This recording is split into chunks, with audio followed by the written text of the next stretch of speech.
आप सभी का स्वागत है फिर से हमारे इस प्लेटफॉर्म पे। हम लोग पढ़ रहे हैं केमिस्ट्री क्लास 10th का, जिसमें पहले 2 लेक्चर कवर हो चुका है और आज हम लोग पढ़ने वाले हैं रासायनिक अभिक्रियाओं के प्रकार। रासायनिक अभिक्रियाएं कितने प्रकार की होती है, इसको हम लोग आज की वीडियो में पढ़ने वाले। जितने भी प्रकार है लगभग इसमें आज खत्म कर लिया जाएगा, जो कुछ बच जाएगा वो कल पढ़ेंगे हम लोग। देखिए, आज यहीं से स्टार्ट करते हैं रासायनिक अभिक्रियाओं के प्रकार में। तो रासायनिक अभिक्रियाएं मुख्यतः 5 प्रकार की होती है। इसके अलावा और भी कुछ कुछ अभिक्रियाएं हैं जिसका मतलब परिभाषा बताना जरूरी है, लेकिन उसको बाद में पढ़ाया जाएगा। पहले जो मुख्य तौर 5 अभिक्रियाएं हैं उसको समझेंगे। तो रासायनिक अभिक्रियाएं मुख्यतः 5 प्रकार के। पहला है संयोजन अभिक्रिया, दूसरा वियोजन, और तीसरा विस्थापन, और चौथा है द्विविस्थापन अभिक्रिया, डबल डिस्प्लेसमेंट रिएक्शन, और एक होता है ये जो कि बहुत इंपॉर्टेंट है, उपचयन अपचयन अभिक्रिया। तो सबसे पहले हम लोग स्टार्ट करेंगे यहाँ से, संयोजन अभिक्रिया क्या होता है। देखिए, संयोजन अभिक्रिया का मतलब क्या होता है। संयोजन का नाम से ही पता चलता है कि एक से अधिक चीजों का यहाँ पे संयोग हो रहा है, 2 चीजें जुड़ रही है आपस में। तो यदि एक से अधिक पदार्थ आपस में जुड़ जाए, यानी कि एक से अधिक चीजें आपस में जुड़कर कोई नया चीज का निर्माण करे, तो उसे ही हम लोग कहते हैं संयोजन अभिक्रिया या फिर संश्लेषण अभिक्रिया। संयोजन या संश्लेषण यानी कि 2 या 2 से अधिक, हो सकता है 2 से ज्यादा हो, 3, 4, 5, इतने सारी चीजें मिलकर यदि एक चीज यानी एक नया पदार्थ का निर्माण करे तो उसे हम लोग संयोजन अभिक्रिया कहते हैं। ये आपका हो गया संयोजन का मतलब हो गया फ्रेंडशिप, मतलब 2 जिस्म एक जान जिसको बोला जाता है। 2 चीजें मिलकर एक नया चीज का निर्माण करे, वही कहलाता है संयोजन अभिक्रिया। अच्छा, इसका परिभाषा लिखे तो इस तरह से लिखा जाएगा कि वैसी रासायनिक अभिक्रिया, वैसी रासायनिक अभिक्रिया, वैसी रासायनिक अभिक्रिया जिसमें, वैसी रासायनिक अभिक्रिया जिसमें 2 या 2 से अधिक भी हो सकते हैं, 2 या 2 से अधिक, 2 या 2 से अधिक पदार्थ। आप लोग भी कॉपी कलम लेके ही क्लास में बैठा कीजिए। जब मोबाइल के सामने वीडियो देखना शुरू कीजिए तो कॉपी कलम लेके बैठिए, और साथ साथ जब हम लिख लिख के पढ़ा रहे हैं तो आप भी लिख लिख के पढ़िए। लिखा हुआ साथ में नहीं लाते हैं कि जब साथ साथ में लिखेंगे तो आप लोग को भी मन लगेगा। वैसी रासायनिक अभिक्रिया जिसमें 2 या 2 से अधिक पदार्थ मिलकर, यानी कि संयोग करके मिलकर एक नए पदार्थ का निर्माण करते हैं, एक नए पदार्थ का निर्माण करते हैं, एक नए पदार्थ का निर्माण करते हैं, संयोजन अभिक्रियाएं कहलाती है। संयोजन अभिक्रियाएं, संयोजन या संश्लेषण अभिक्रियाएं कहलाती है। संयोजन या संश्लेषण अभिक्रियाएं कहलाती है। तो ये हो गया संयोजन अभिक्रिया का परिभाषा। अब देखिए, इसके एग्जांपल बहुत सारा है। ये देखिए, Mg+O2 मैग्नीशियम, Mg का मतलब हो गया मैग्नीशियम, मैग्नीशियम या मैग्नीशियम दोनों चलता है, मैग्नीशियम, और प्लस में ये है ऑक्सीजन, मैग्नीशियम प्लस ऑक्सीजन। ये 2 अलग अलग पदार्थ है और 2 अलग अलग पदार्थ आपस में मिलकर एक नए पदार्थ का निर्माण कर रहे हैं जिसका नाम है magnesium oxide, magnesium oxide, oxide. ये हो गया पहला एग्जाम्पल। मैग्नीशियम और ऑक्सीजन 2 अलग अलग तत्व आपस में मिलकर एक नए तत्व का निर्माण कर रहे हैं जिसका नाम है मैग्नीशियम ऑक्साइड। और नेक्स्ट देखिए, एक और बहुत सारा एग्जाम्पल है, हम सबका नाम यहाँ पे जरूर लिखेंगे, लिखना पसंद करेंगे, क्योंकि किसी को सूत्र याद रहता है तो नाम नहीं, और नाम याद रहता है तो सूत्र नहीं, तो इसलिए सब दोनों साथ में लिख देते हैं। यहाँ पे यह है calcium oxide, calcium oxide, calcium oxide, और प्लस में जल, कैल्शियम ऑक्साइड और जल मिलके बनाते हैं calcium hydroxide, calcium hydroxide, calcium hydroxide. यहाँ देखिए, ये इसको एक और नाम से जाना जाता है। कैल्शियम ऑक्साइड को हम लोग बोलते हैं बिना बुझा हुआ चूना, बिना बुझा हुआ चूना। यहाँ पे लिखने के लिए जगह नहीं है, थोड़ा सा एडजस्ट कर लीजिएगा, सुन लीजिएगा अपने से। ये कैल्शियम ऑक्साइड है बिना बुझा हुआ चूना। जब इसको जल में मिलाते हैं तो कैल्शियम हाइड्रोक्साइड बनता है, जिसका एक अन्य नाम है बुझा हुआ चूना। ये बिना बुझा है, पानी मिला देंगे बुझ जाएगा, ये हो गया बुझा हुआ चूना। और इसके बाद एक और 2 और एग्जाम्पल है, अभी यहाँ सबका नाम जानिए। ये है ammonia, ammonia, NH3 ammonia. Ammonia को जब हम हाइड्रोक्लोरिक अम्ल यानी कि यह है HCl हाइड्रोक्लोरिक अम्ल, हाइड्रोक्लोरिक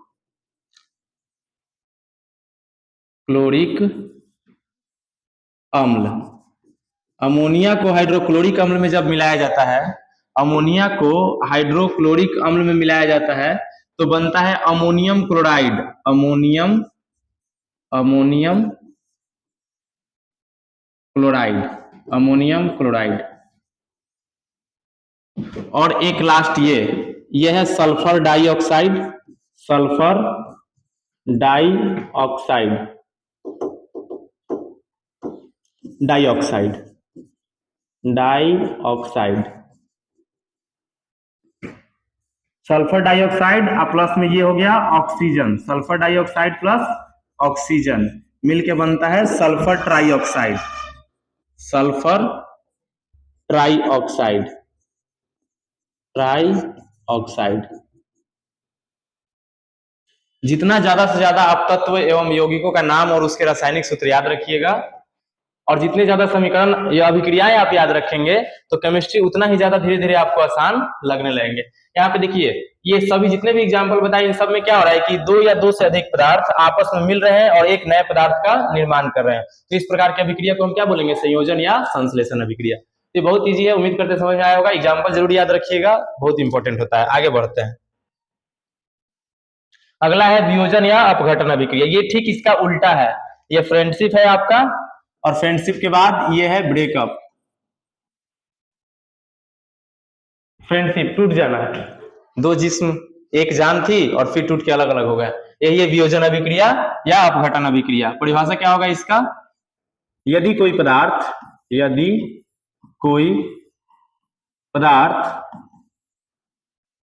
टूटकर दो या दो से अधिक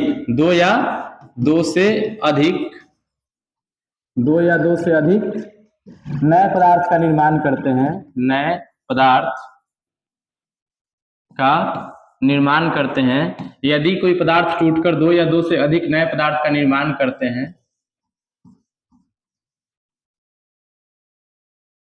तो ऐसी अभिक्रिया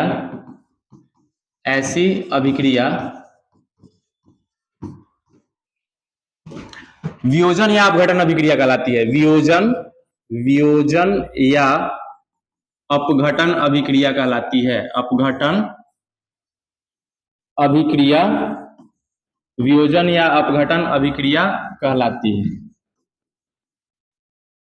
ये हो गया वियोजन या अपघटन अभिक्रिया का परिभाषा। तो इस तरह से हम लोग कह सकते हैं कि वियोजन या अपघटन होता क्या है, तो एक ही पदार्थ टूट के यदि दो या दो से ज्यादा पदार्थ बनाए, अकेले ही टूट जाए, टूट के नए नए पदार्थों का निर्माण करे अपघटित होके, तो ऐसे अभिक्रिया को हम लोग कहते हैं वियोजन अभिक्रिया। और यहाँ पे हमारा एग्जाम्पल लिखा हुआ है, इन सब का नाम यहाँ पे हम बता देते हैं।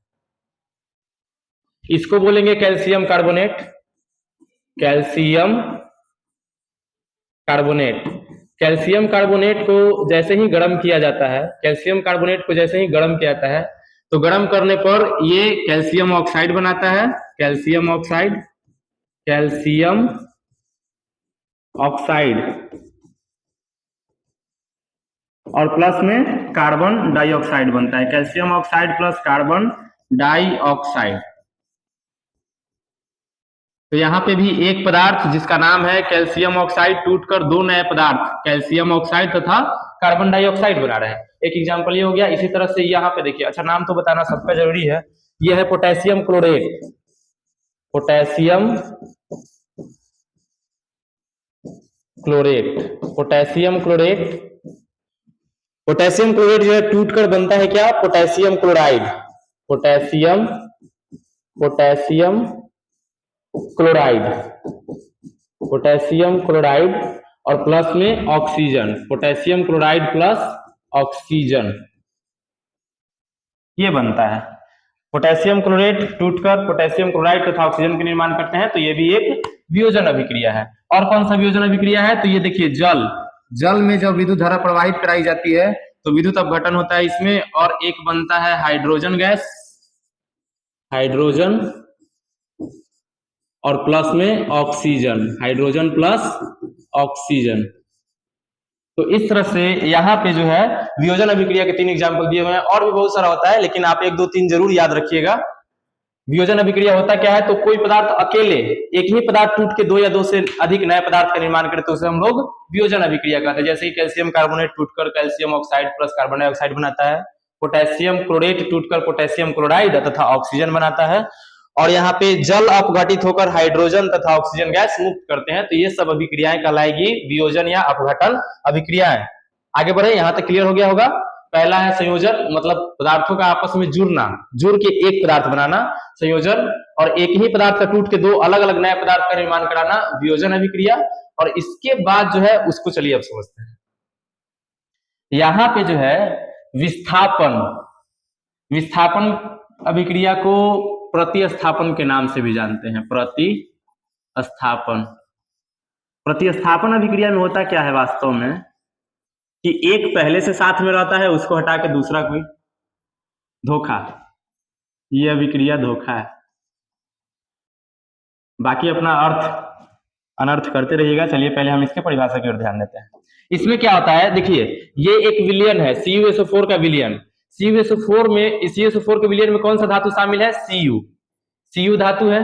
और ये धातु जो Cu है वो उतना ज्यादा क्रियाशील नहीं है जितना कि Zn है। Zn ज्यादा क्रियाशील है, यानी कि ये ज्यादा मेहनती लड़का है, और ये जो है थोड़ा कम मेहनती लड़का है। और ये कम मेहनती लड़का अपना जो है संगी साथी के साथ रह रहा था साथ में। CuSO4 यानी कि सल्फेट, कॉपर और सल्फेट, कॉपर पे प्लस चार्ज होता है और सल्फेट पर माइनस, और ये जो है इसके साथ अपना विलयन में रह रहा था। विलयन है ये, विलयन का मतलब होता है जल में घुला हुआ है कॉपर सल्फेट। अब जैसे ही कॉपर से ज्यादा क्रियाशील यानी कि ज्यादा मेहनती लड़का Zn आता है, तो ये जो है आता है इसके पास और इसको हटा के खुद स्थान ग्रहण कर लेता है, बदला बदली हो जाता है। Cu को हटा देता है और खुद स्थान ग्रहण कर लेता है। Zn जो है आता है किसके पास, CuSO4 के पास, गलती से मिलने चला आता है एक दिन। तो फिर क्या होता है कि ऐसा या इनके बीच अभिक्रिया होती है कि Zn इसके साथ मिल जाता है और Cu बेचारा फिर अलग हो जाता है। यही है धोखा। और इसे ही हम लोग कहते हैं विस्थापन या एकल विस्थापन अभिक्रिया, जिसमें कोई अधिक क्रियाशील धातु कम क्रियाशील धातु को उसी के यौगिक के विलयन से उसको हटा देता है। इसे हम लोग कहते हैं विस्थापन या एकल विस्थापन अभिक्रिया। परिभाषा की ओर ध्यान देंगे थोड़ा सा। इस पे क्या हो सकता है परिभाषा, वैसी रासायनिक अभिक्रिया, वैसी रासायनिक अभिक्रिया, वैसी रासायनिक अभिक्रिया जिसमें, वैसी रासायनिक अभिक्रिया जिसमें कोई अधिक क्रियाशील धातु, वैसी रासायनिक अभिक्रिया जिसमें कोई अधिक क्रियाशील, अधिक, जिसमें कोई अधिक क्रियाशील धातु, अधिक क्रियाशील धातु कम क्रियाशील धातु को, कम क्रियाशील धातु को उसके यौगिक के विलयन से, उसके यौगिक के विलयन से विस्थापित कर, मतलब उसको हटाकर खुद स्थान ग्रहण कर लेता है। विस्थापित कर खुद स्थान ग्रहण कर लेता है, ग्रहण कर लेता है, विस्थापन या एकल विस्थापन अभिक्रिया कहलाती है। विस्थापन या एकल विस्थापन, विस्थापन या एकल विस्थापन अभिक्रिया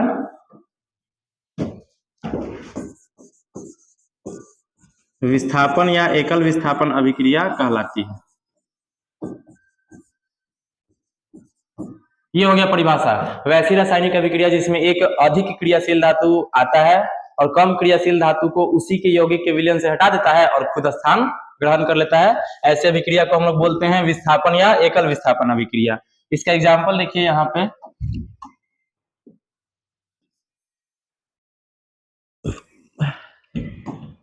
ये जिंक है, जिंक को जस्ता भी कहा जाता है, जिंक और copper sulphate, copper sulphate, zinc plus copper sulphate मिलके क्या बनता है, जिंक सल्फेट बन जाता है। जिंक सल्फेट के साथ मिल जाता है, जिंक सल्फेट बनाता है, zinc sulphate plus copper, copper अलग हो जाता है, जिंक सल्फेट बनता है और कॉपर अलग हो जाता है। वैसे ही यहाँ पे मैग्नीशियम जो है कॉपर से ज्यादा क्रियाशील है,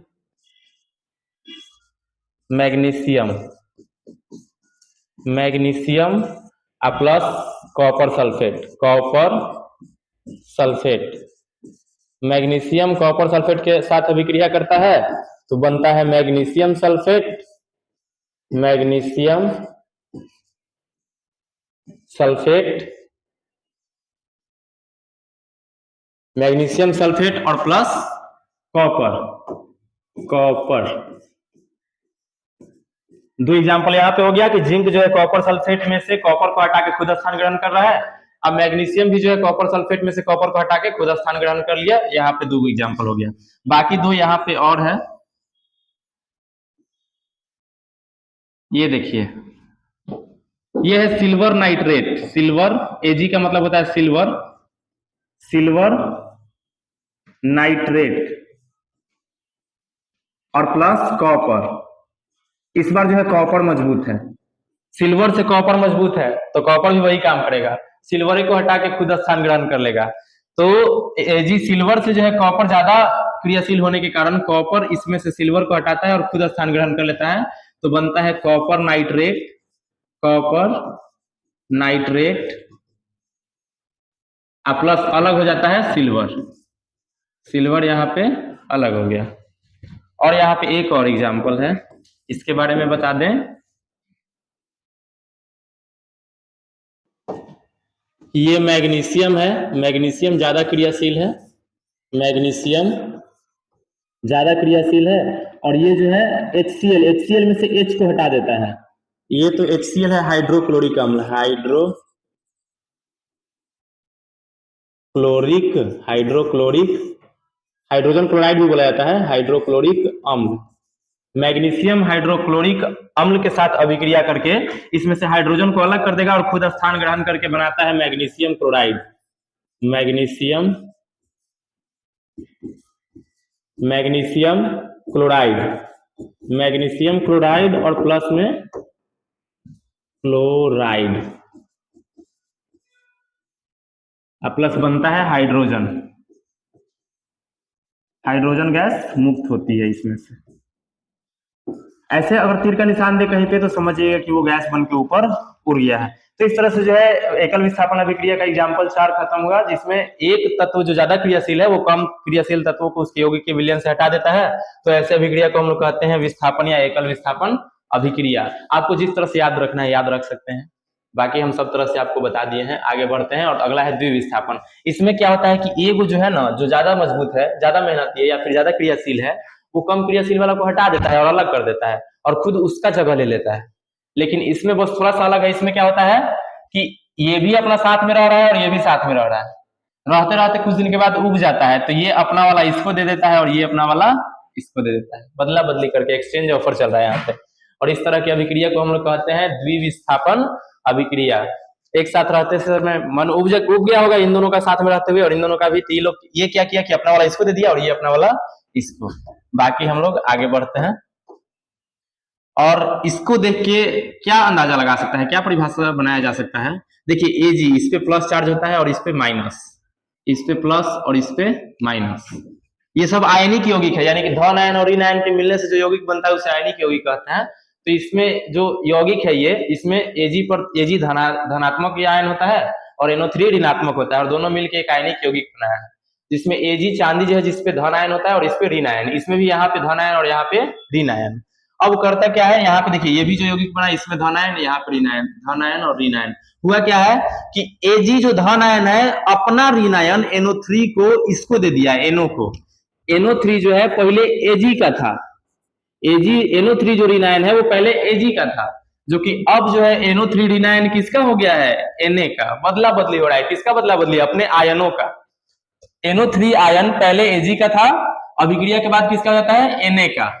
Cl आयन जो है पहले Na का था, अभिक्रिया के बाद किसका हो जा रहा है, Ag का। देखिए इस अभिक्रिया में वास्तव में आयनों का केवल क्या हो रहा है, अदला बदली। तो वैसी रासायनिक अभिक्रिया जिसमें दो यौगिक अपने आयनों का अदला बदली करते हैं उसे हम लोग क्या कहते हैं, द्विविस्थापन अभिक्रिया। ये तो फिर भी ठीक है पहले वाला से, इससे पहले वाला से। वैसी रासायनिक अभिक्रिया, वैसी रासायनिक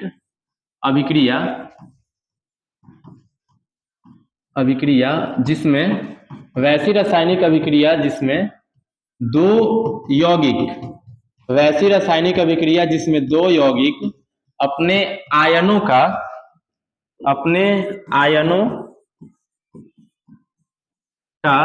अदला बदली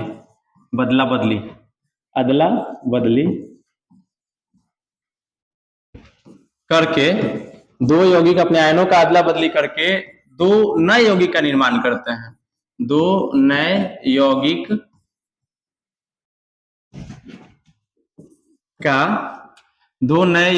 का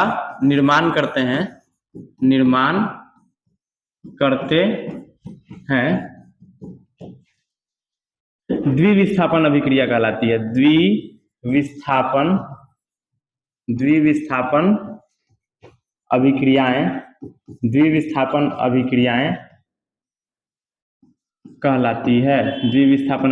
कहलाती है। ये हो गया परिभाषा। वैसी रासायनिक अभिक्रिया जिसमें दो यौगिक अपने आयनों का अदला बदली करके दो नए यौगिक का निर्माण करते हैं उन्हें द्विविस्थापन अभिक्रिया कहा जाता है। अब इस द्विविस्थापन अभिक्रियाएं के यहाँ पे एग्जाम्पल बहुत सारा दिया हुआ है। अब एग्जाम्पल का नाम लिखना है पॉसिबल, लिख सकते हैं, कोई दिक्कत नहीं है। यहाँ पे देखिए ये है AgNO3, यानी कि इसको थोड़ा सा ऊपर किया जाए,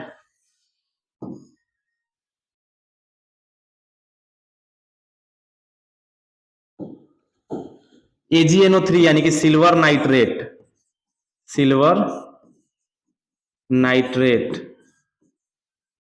और ये है सोडियम क्लोराइड। सिल्वर नाइट्रेट और सोडियम क्लोराइड आपस में अभिक्रिया करते हैं और बनता है सिल्वर क्लोराइड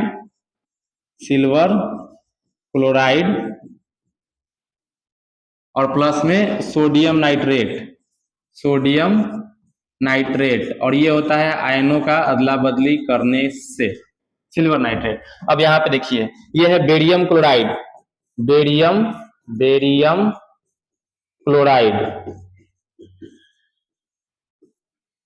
और प्लस में सोडियम सल्फेट।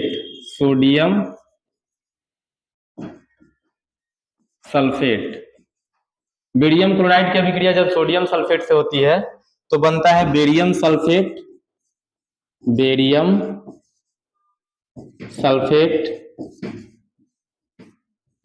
और plus sodium chloride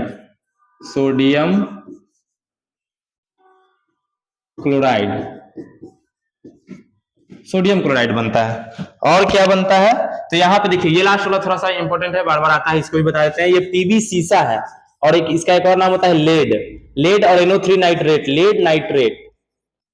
lead nitrate और प्लस इसको बोलते हैं पोटेशियम आयोडाइड।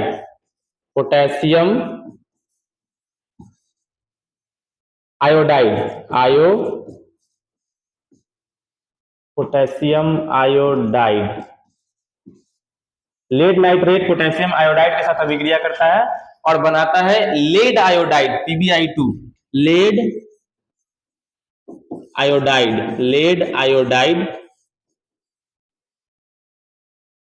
और प्लस में पोटेशियम नाइट्रेट।